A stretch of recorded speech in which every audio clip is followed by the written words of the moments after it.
Physical training increases the hippocampus size. Insulin resistance in the brain is associated with dementia. Several studies show an association between chronic exposure to pesticides and Alzheimer's disease. We can't change genes, but we can change what we do with them. Dementia is not a specific disease, but is rather a general term for the impaired ability to remember, think, or make decisions that interferes with doing everyday activities. Alzheimer's disease is the most common type of dementia. Though dementia mostly affects older adults, it is not part of normal aging. Many older adults live their entire lives without developing dementia. Occasionally misplacing car keys, forgetting the names, struggling to find a word but remembering it later are normal during aging or as a result of chronic stress or tiredness. This doesn't mean that you are developing dementia, but you should act quickly and do what I will explain in this video. Symptoms of dementia can vary widely from person to person and may include memory loss, difficulty in communication, reasoning, judgment and problem solving, visual perception problems, getting lost in a familiar place, or not being able to complete tasks independently. The gene that encodes the apolipoprotein He is closely associated with Alzheimer's disease, and those who have the Y4 allele from this gene have a greater risk of developing dementia. 25% of white people have this genetic alteration and an increased risk of marked cognitive loss with age. But not everyone who has this genetic alteration will develop dementia. Why?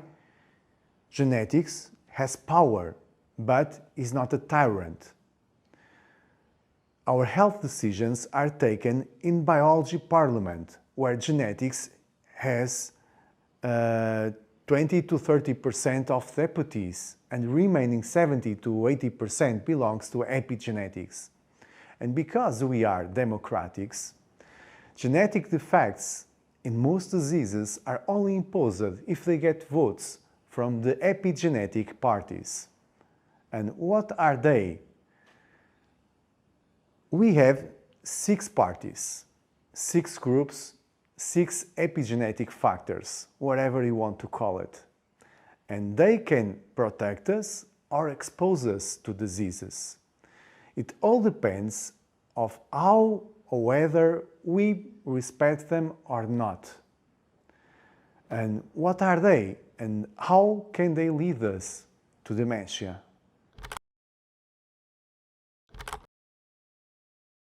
Diet high in sugar and flour increase insulin, leading to insulin resistance. You may not be diabetic, but you may have insulin resistance.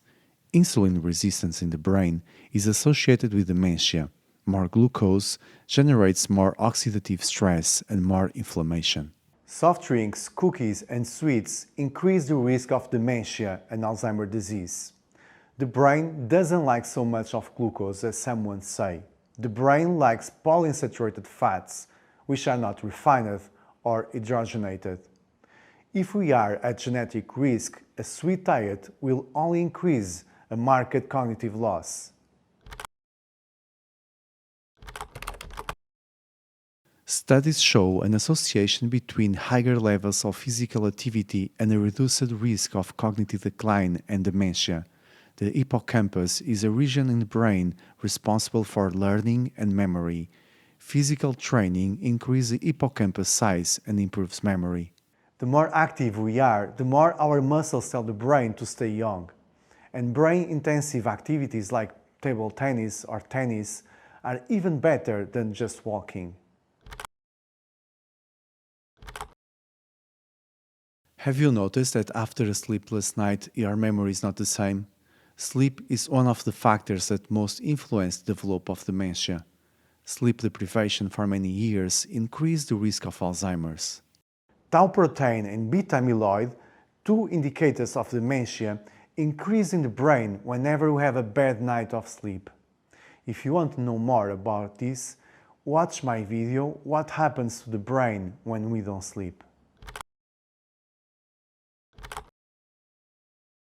Living in stress, anxiety, fear, and constant acceleration blocks the production of neuron regenerative factors and memory decreases. Living in this state of mind for years without rest, without overcoming the fight or flight response, ages the brain very quickly. A sweet diet, sedentary lifestyle, poor sleep, and living in stress is a ticket to dementia, even if you don't have a genetic risk. It's not a luxury to eat well, do sports, sleep, and live in peace. They are primary needs of all living beings. These are the four main epigenetic factors, but there are two more that are also very important.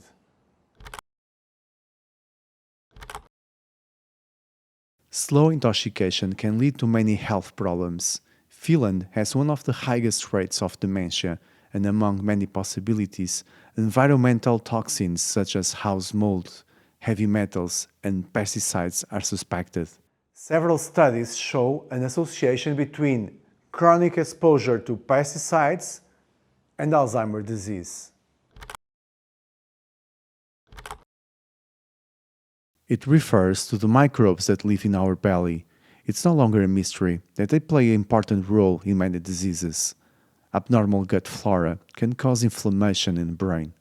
Our intestinal flora is mainly influenced by what we eat, stress, and antibiotics, and especially in our early life. Genetics can influence, but epigenetics has the final word.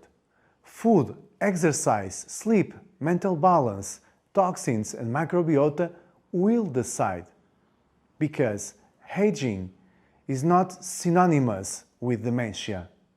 I have known so many centenaries with the memory of an elephant, and they all took good care of the 6 epigenetic factors, or almost. The other thing that also helps to prevent dementia is to comment in this video, give me a like, and see me in the next one.